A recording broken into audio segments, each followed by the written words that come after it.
Janus, apa saja yang kamu bicarakan dengan anak Neronggoweni?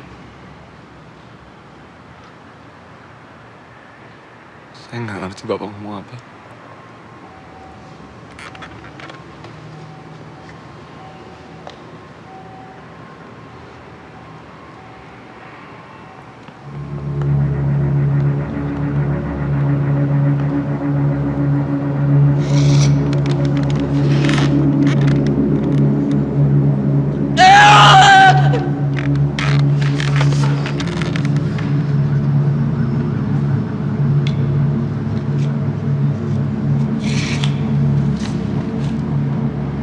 Masih belum mau bicara?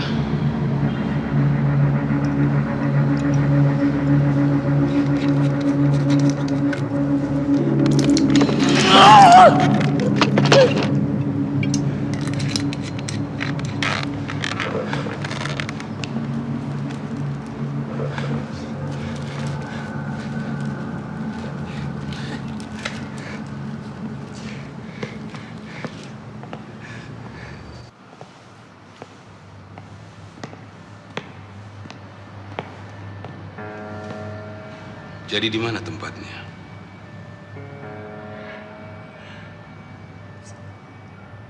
Tempat apa?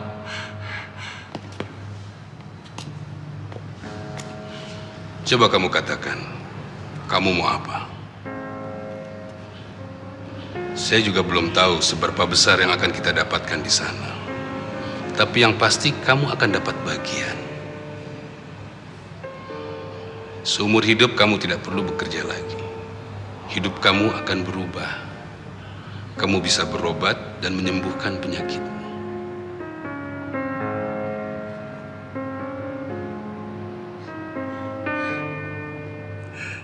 Saya benar-benar nggak ngerti maksud Bapak.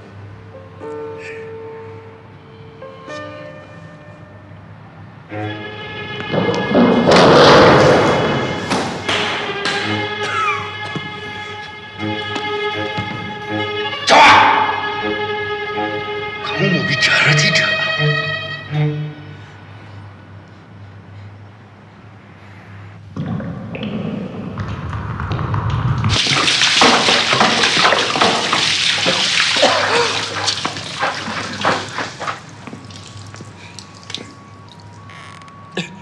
Sekali lagi kamu tertidur, kamu tidak akan pernah bangun lagi. Benar, ini bukan air.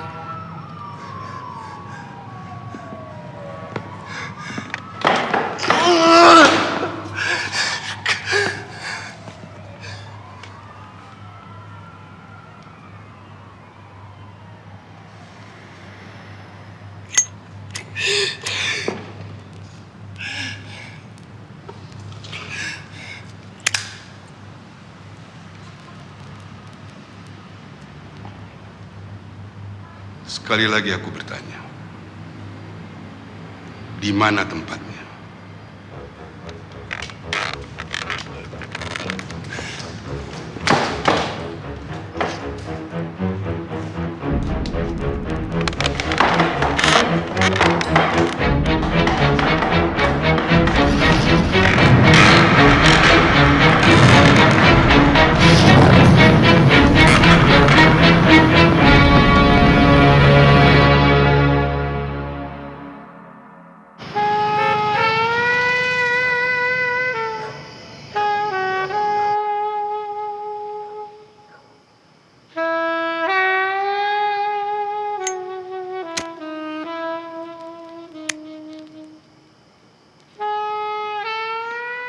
Sudah mau pergi?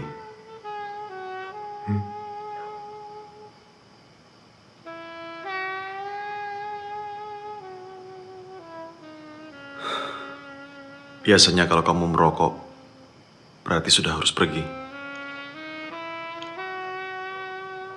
Aku harus tugas. Sebenarnya alasannya bukan itu kan?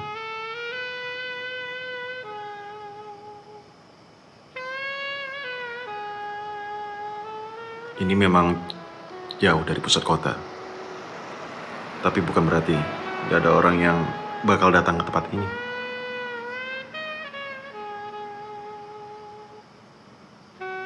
Kalau polisi saja takut sama para perusuh, apalagi harapan orang biasa kayak aku.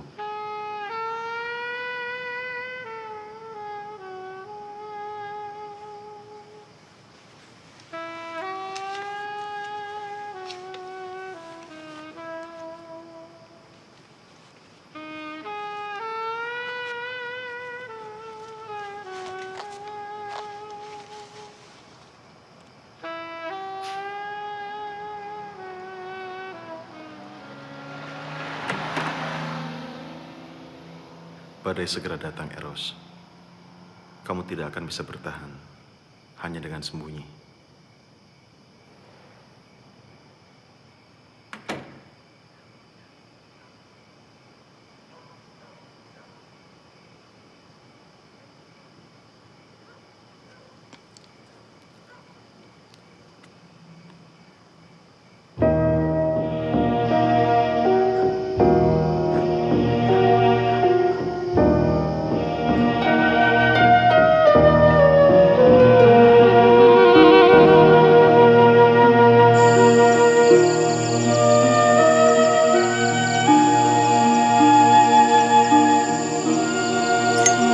Ogo-ogo.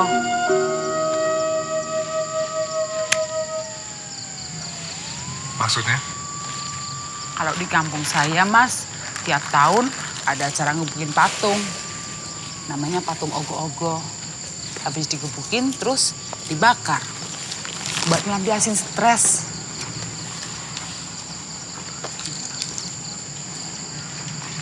Jadi, 5 laki-laki kemarin dibakar cuma gara-gara orang stres. Hidup di kota stres, Mas. Cari makan susah.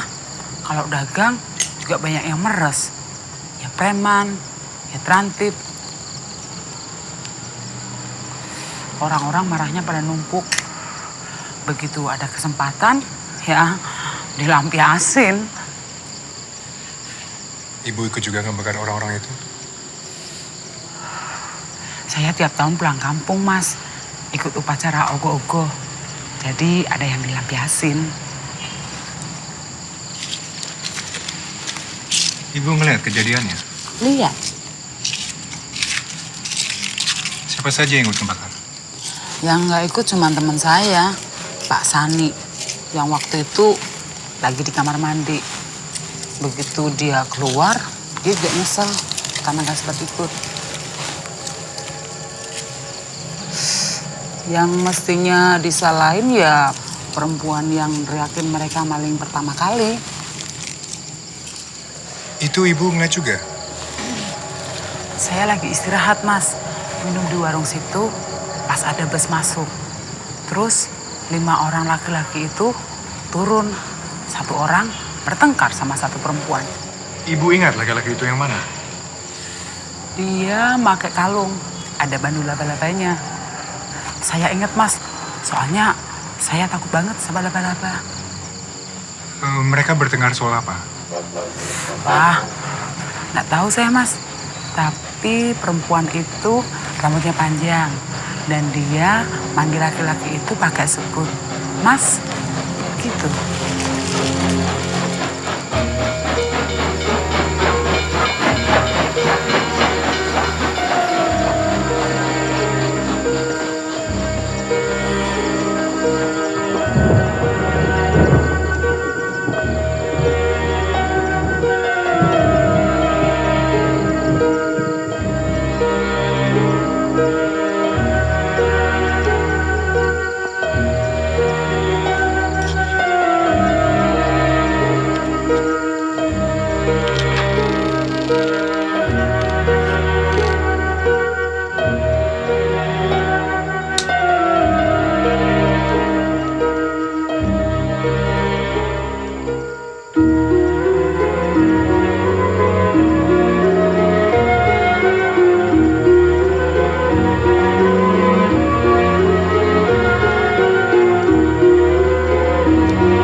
Yang teriak maling pertama kali adalah adik salah satu korban.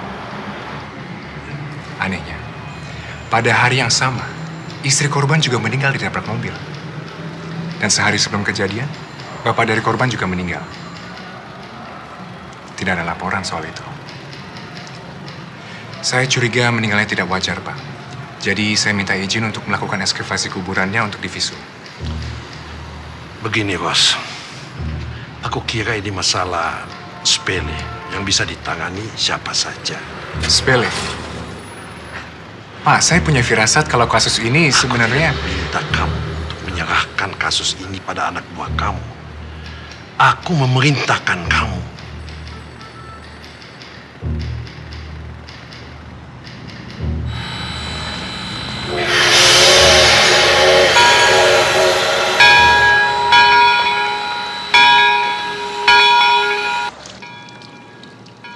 Keadaan sudah tambah kacau. Negara ini sudah semakin terpecah-pecah. Aku nggak terlalu khawatir. Aku percaya bangsa ini nanti juga akan bersatu lagi.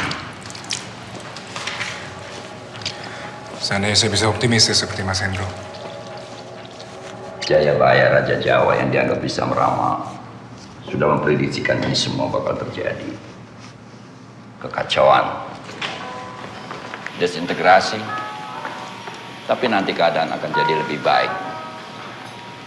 Bangsa ini akan jadi bangsa yang makmur. Dan bukan aku saja yang percaya sama ramalan itu. Banyak orang juga percaya. Apa yang bisa membuat semuanya berubah? Susah, Mas. Keadaan sudah terlalu parah. Ratu Adil.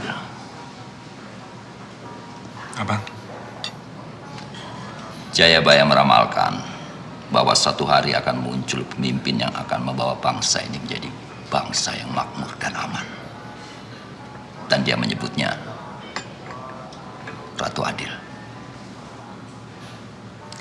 Ya, setidaknya dia masih menghormati perempuan. Sudahlah, kita bicara yang konkret-konkret saja. Jadi Mas ada informasi apa buat aku? Apapun yang kamu temukan, kamu sudah bikin si Bambang jadi repot. Maksudnya? Jarang-jarang ada Kapolres dapat telepon dari kepala rumah tangga kepresidenan. Kenapa? Aku nggak tahu. Yang aku tahu, cuma dari satu pembicaraan telepon. Nama kamu disebut. Mas tahu dari mana? Dari sekretaris si Bambang. Dia benci sekali sama orang itu. Setelah berapa kali diajak dinas keluar kota, cuma buat dipegang-pegang. Dan kenapa kamu punya foto keluarga mantan ajudan presiden pertama di meja kamu? Hah? Waktu aku kecil, kalau aku lihat foto presiden pertama, aku seperti ngeliat dewa. Dan orang ini selalu ada di belakang presiden pertama kemanapun beliau pergi.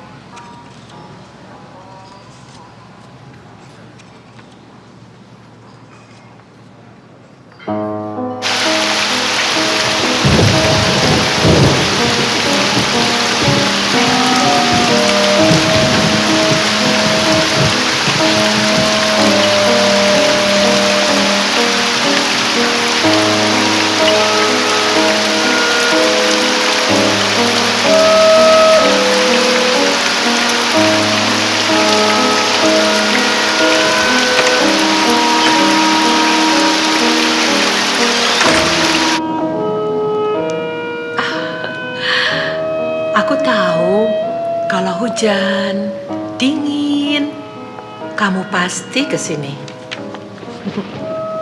Pacar-pacarku kamu jagain kan, Mbak Dewi?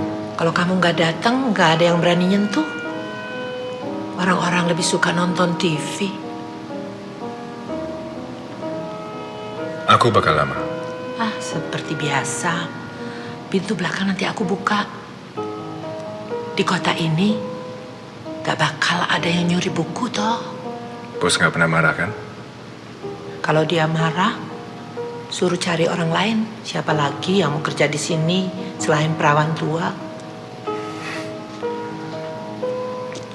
Aku lebih milih ketemu Mbak Dewi di sini ketimbang ketemu perempuan-perempuan di luar sana. Makanya aku masih kerja di sini, Mas Eros.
Komponen pengestimu Eros.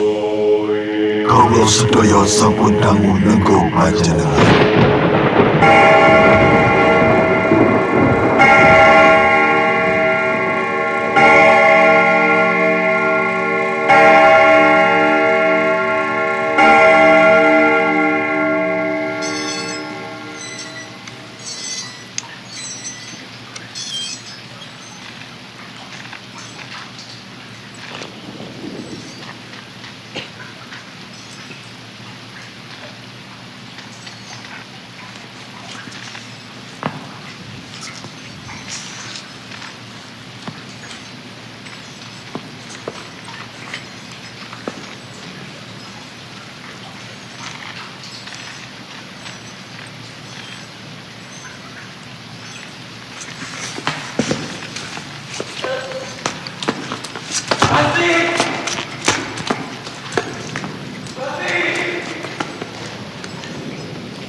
aku tinggal 3 hari udah berantakan gini.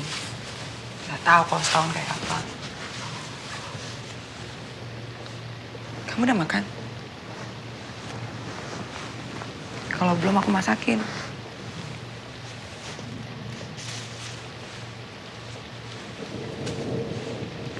Ngapain kamu di sini?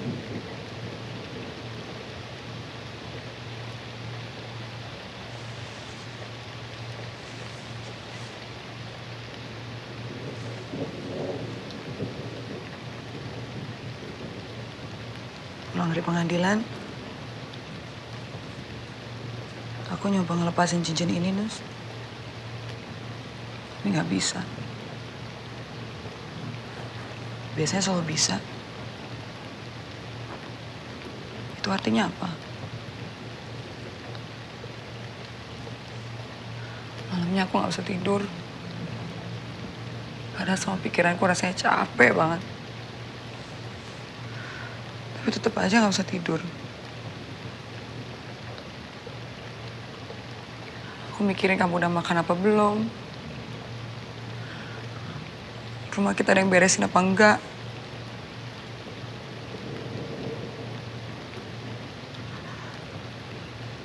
Aku ngaku salah.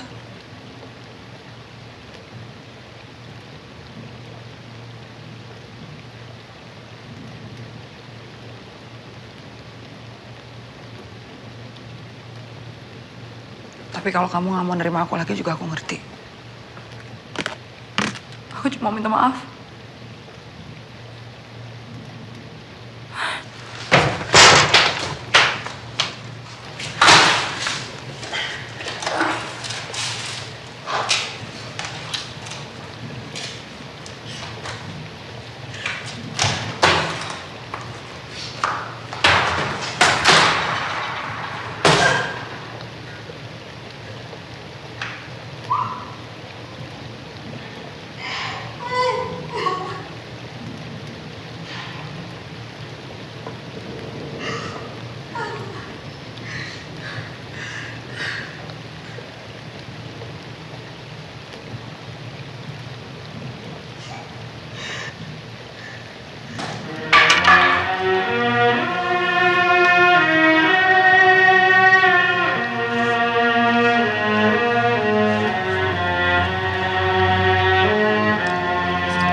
lama sekali.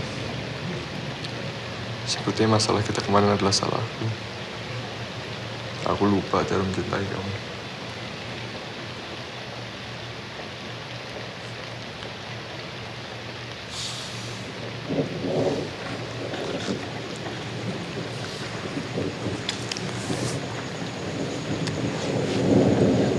Tiga hari kamu tinggal, kejadian yang aku alamin gak ada yang benar. Gak benar gimana? Bandi meninggal. Hah? Meninggal? Meninggal gimana? Dibunuh.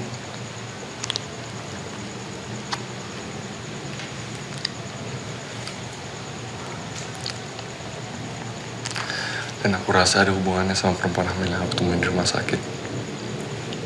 Dia mati ditabrak mobil di depan mataku. Ya Tuhan, sayang. Terus sebelum dia mati, dia sempat ngomong sesuatu di tape recorder yang aku sembunyiin di pot bunga. Kamu ngapain nyembunyiin tape recorder kamu? Ya aku tadinya mau wawancara dia soal suaminya yang mati dibakar di terminal bus. Tapi dianya nggak mau ngomong. Perempuan hamil itu ngomong apa di tape recorder kamu? Aku nggak berani ngasih tau kamu. Kenapa?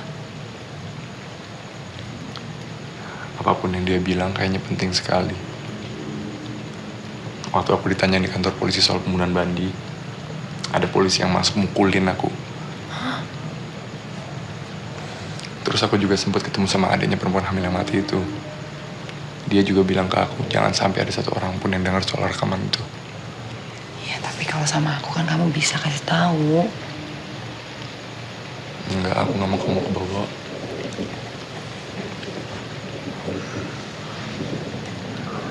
Ya udah, sekarang lupain semua.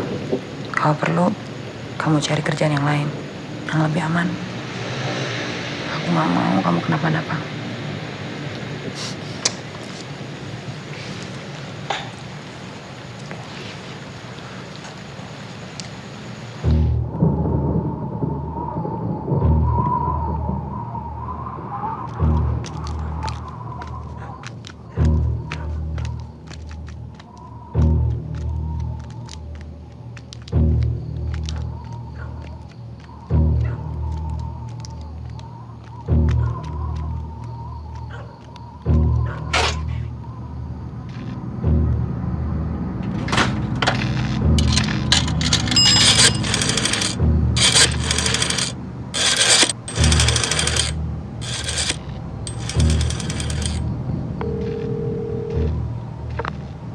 Halo, Ini saya, Sari.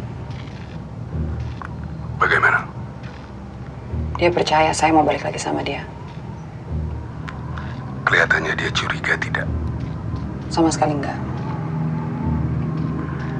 Jadi dia tidak tahu soal tempat itu. Saya nggak tahu pasti. Tapi yang jelas, perempuan hamil itu ngomong ke tape recordernya sebelum dia meninggal. Kamu sudah tanya dia, perempuan itu ngomong apa? Sudah.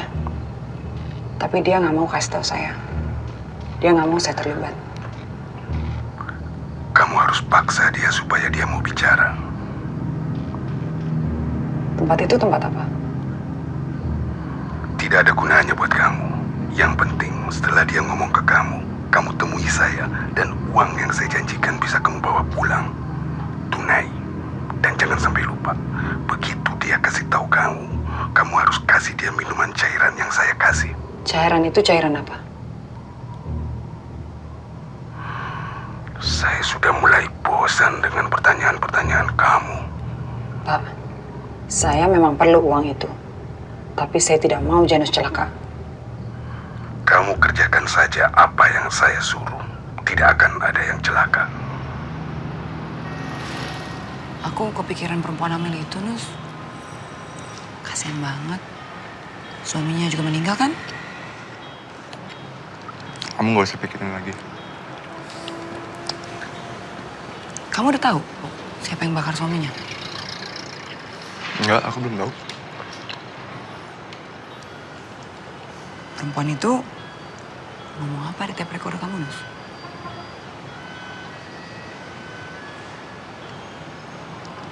Kenapa? Aku penasaran aja. Kamu kan tahu sendiri. Kalau aku penasaran, aku jadi mikirin terus. Ingat nggak waktu kita belum pacaran? Kamu pernah bilang ada yang suka sama aku, tapi kamu nggak bilang kalau orangnya kamu. Yang ada aku jadi mikirin terus sampai aku sakit. Yang ini nggak sepenting itu.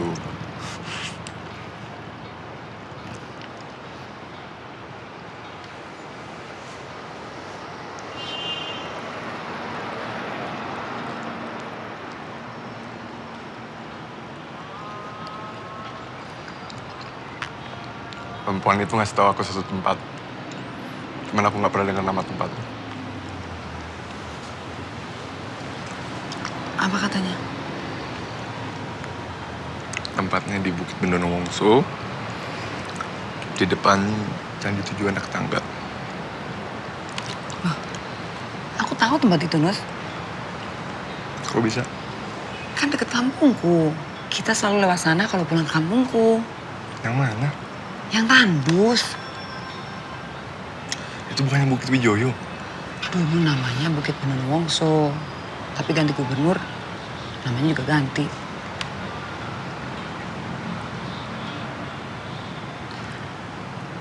Mau kopi? Boleh.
Sari.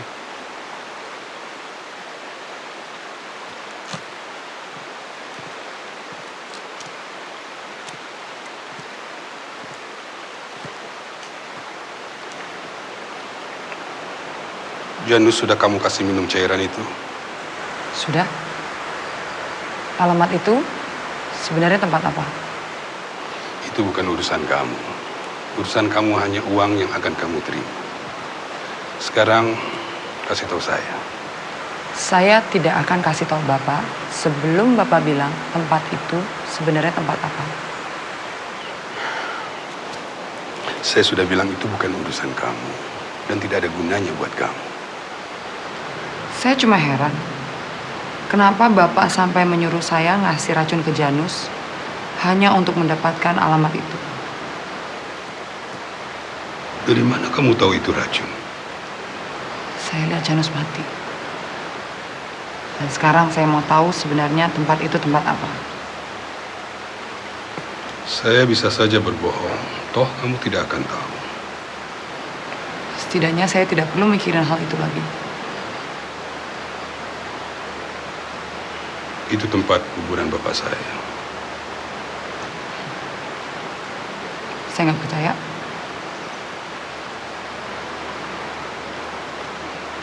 Baik. Kamu tidak mau kasih tahu juga tidak apa-apa. Tapi artinya perjanjian kita batal. Bukit Bendono Wongso. Di Pancan di 7 anak tangga.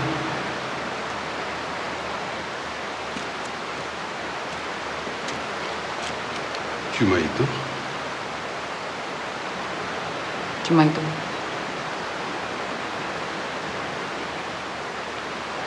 Kamu yakin Janu sudah mati? Ya, saya yakin. Sekarang, mana uang saya?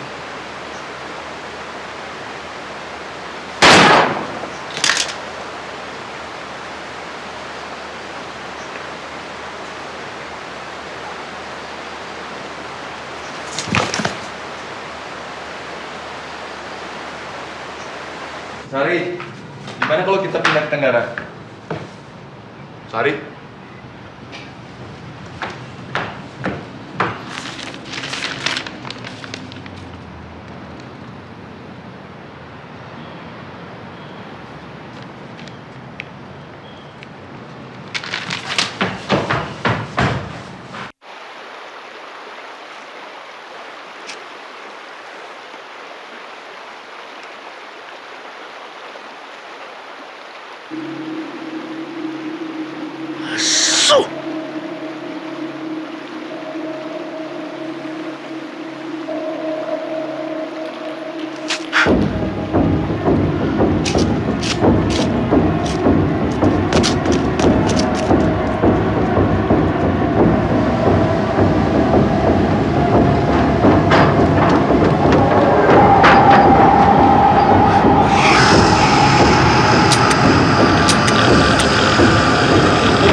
Pariwisata dan Budaya Hariwibowo ditemukan tewas mengenaskan di daerah Cigetah. Polisi belum bersedia menjelaskan penyebab kematian Hariwibowo, tapi tak jauh dari lokasi tewasnya Menteri Pariwisata dan Budaya, seorang perempuan juga ditemukan tewas. Dari kartu identitas yang ditemukan, perempuan itu bernama Sari Haryani. Belum diketahui apakah kematian perempuan itu ada hubungannya dengan kematian Hariwibowo. Seorang pencari rumput yang pertama kali menemukan mayat perempuan itu menjelaskan bahwa korban mengalami luka tembak di bagian perut. Kedua lokasi penemuan mayat segera diisolasi oleh polisi untuk dilakukan olah tkp. Kali Cigetah dikenal sebagai bekas tempat pendulangan emas yang 10 tahun lalu ditutup untuk umum karena banyak titik pendulangan.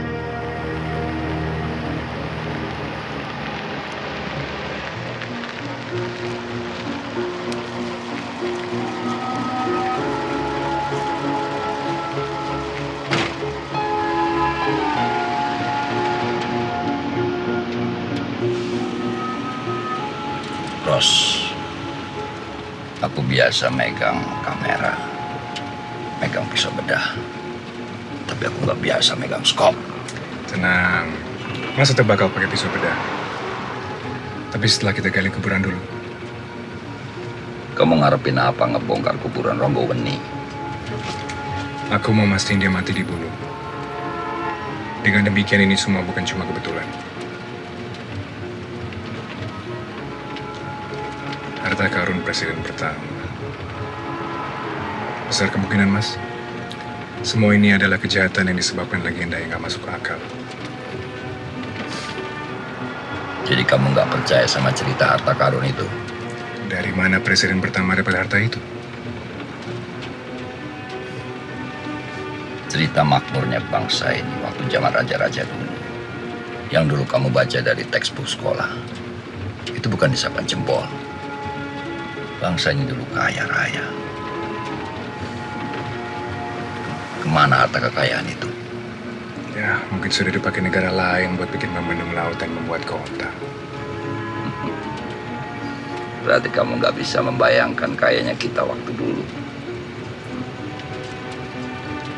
Kalau presiden pertama tahu tentang harta itu, kenapa dia nggak gunain aja buat dirinya sendiri? Setauku dia adalah mantan presiden yang paling miskin di negeri ini. Dan paling jujur. Berapa banyak orang jujur yang kaya yang pernah kamu dengar? Aku sudah baca banyak berita tentang harta itu. Yang aku tahu, mulai dari pengusaha, politikus, bahkan mantan presiden pun punya organisasi rahasia untuk mencari di mana harta itu disembunyikan. Benar atau tidak harta itu ada? Yang pasti, banyak orang mati dan aku yakin yang bunuh pasti manusia juga.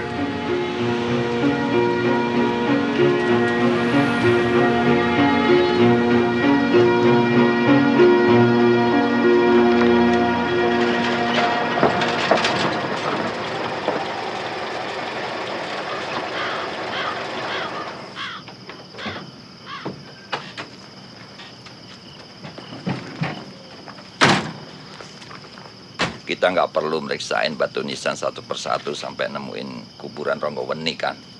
Ada gunanya berteman dengan pengurus kuburan. Semua penjaga sudah disuruh pulang. Kita bisa ngegali dengan tenang.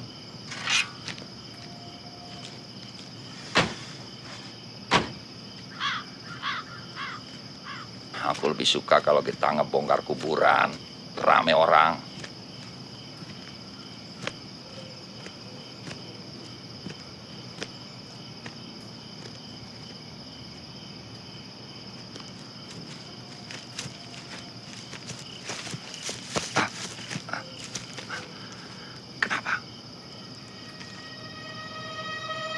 Aku balik dulu.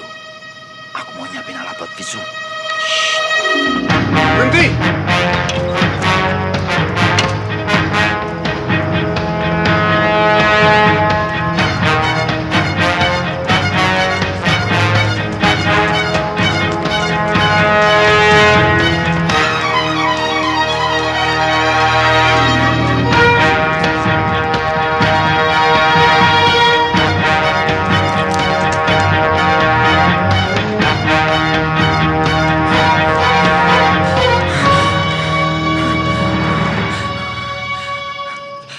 Jangan sakiti saya.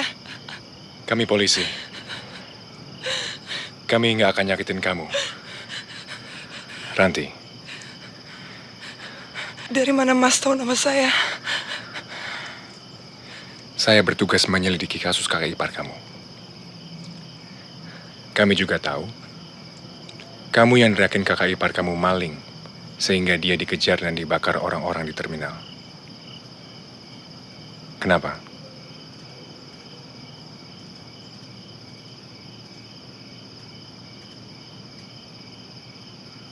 Oke, sampai saya dapat jawabannya, kamu nggak boleh jauh-jauh dari saya.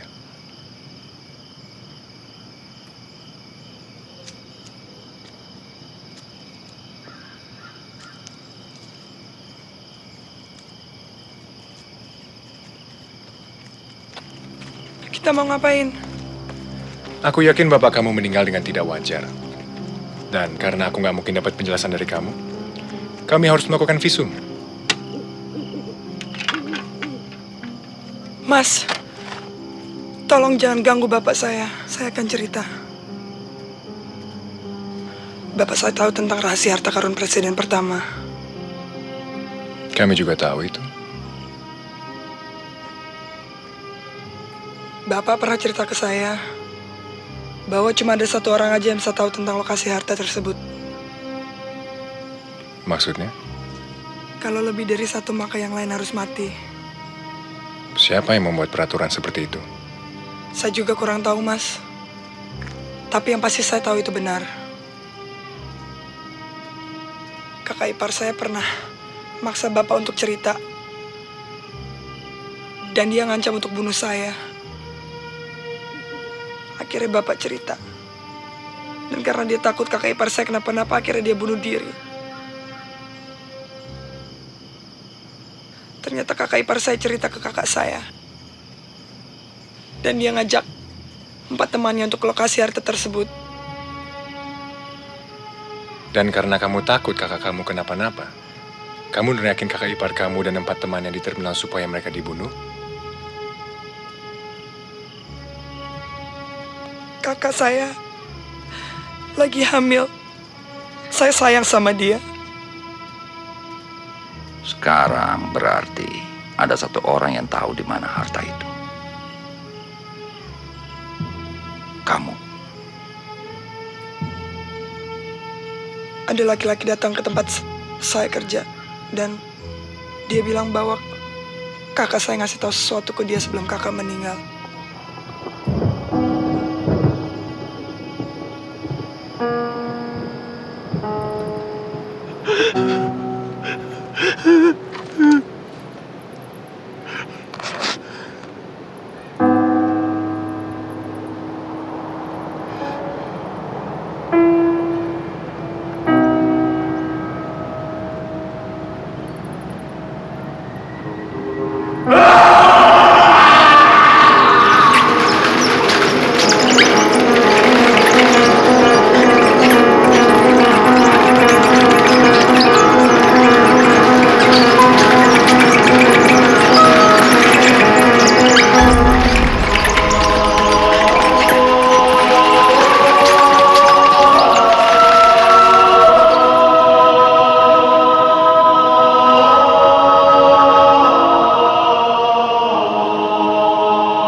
Kasus ini makin aneh saja. Kalau benar hanya ada satu orang yang tahu keberadaan harta itu, siapa yang memenuhi orang-orang itu? Sejarah, Ros. Kuncinya cuma sejarah. Maksudnya? Kalau kamu baca sejarah negara-negara lain, yang kamu dengar, penemuan-penemuan sains, listrik, kereta uap. Tapi semua yang berhubungan dengan sejarah negeri ini mistis.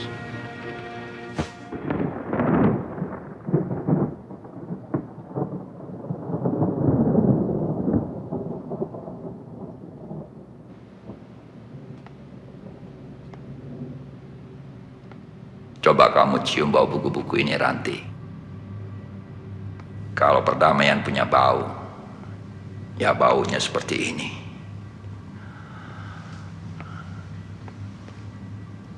Kamu nggak usah khawatir. Ini tempat paling aman di kota ini.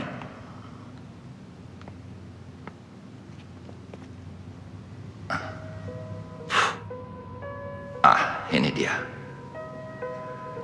Kadang-kadang tempat bertanya yang paling tepat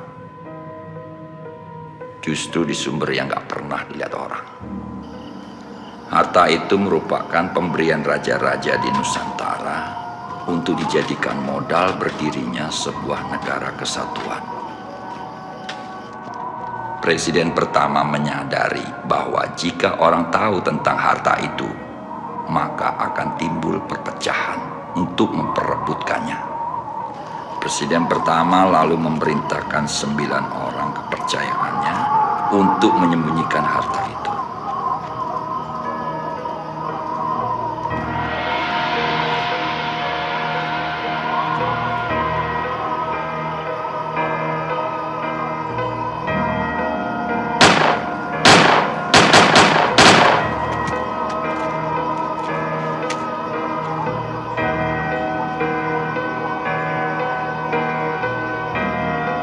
termasuk bapak kamu, Ranti, Rombo Bening.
Suruh mereka jalan duluan, Bang Bang. Baik, Pak. Jalan.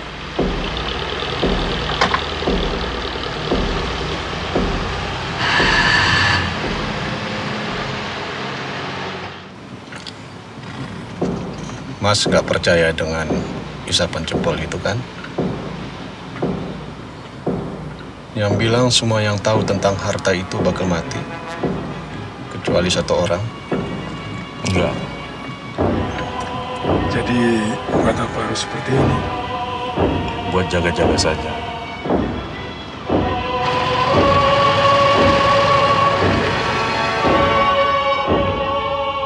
Aku rasa makhluk ini yang selama ini menjaga rahasia harta itu. Tapi menurut buku ini, makhluk ini nggak bisa membunuh. Makhluk dari alam gaib nggak bisa membunuh manusia. Berarti yang selama ini membunuh orang-orang itu manusia juga. Ranti?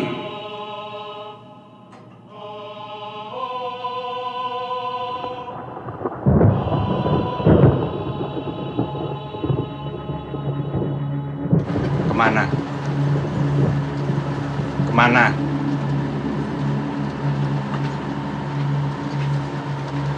Belok kiri, Pak.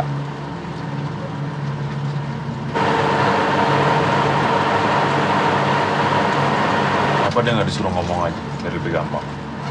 Bapak Menteri kasih instruksi jelas. Tidak boleh bicara, hanya gunakan tangan.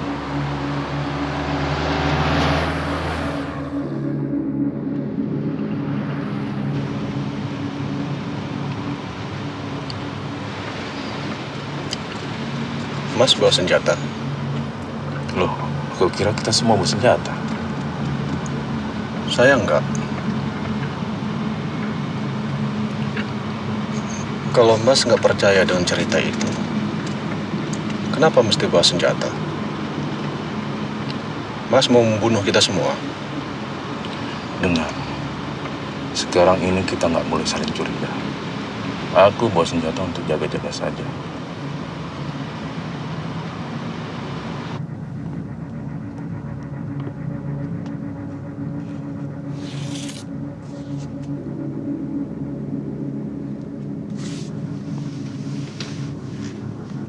Saat negara baru berusia setengah abad, perebutan harta akan semakin hebat.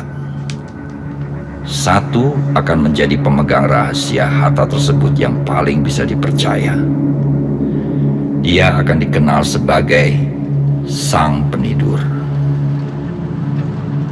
5 tahun aku kerja. Selama ini kita cari dia. Kenapa? Gak apa-apa. Cuman aku pikir kita bakal ketemu orang yang lebih, nggak tahu, berbahaya. Mungkin dia berbahaya. Makanya mulutnya disumpel kayak gitu. Aku pikir mulutnya disumpel bukan karena dia berbahaya. Jadi, gimana? Aku rasa mulutnya disumpel supaya dia tidak bisa ngomong langsung ke kita di mana lokasi harta itu disembunyikan. Kalian tahu, dan di mobil belakang siapa? Polisi. Kenapa bapak-bapak itu mesti bawa-bawa polisi? Tebakanku kita cuma hanya dipakai sampai kita selesai mencangkul.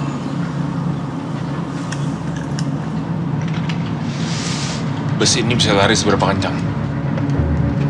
Cukuplah untuk nggak bisa dikejar mobil di belakang. Hey, nggak boleh ada yang macam-macam.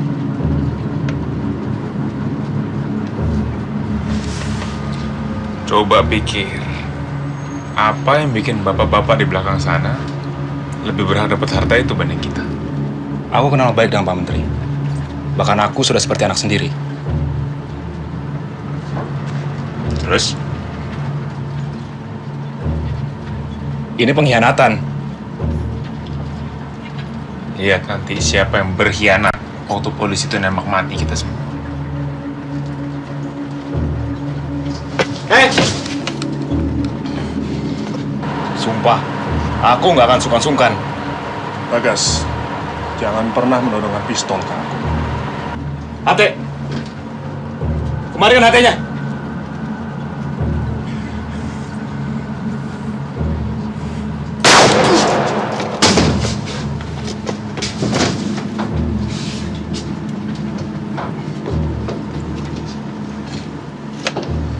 Sekarang katakan, di mana letak harta karun itu berada? Di mana?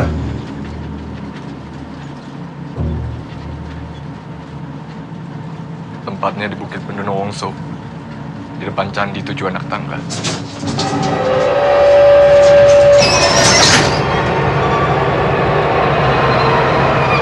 Kenapa bisnya?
Berarti cerita itu benar kan?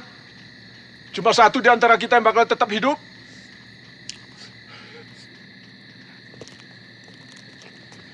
Mamang, antar saya pulang. Dek, kita sudah setengah jalan. Kalau adik mau pulang, adik pulang sendiri. Naik bus itu atau jalan kaki.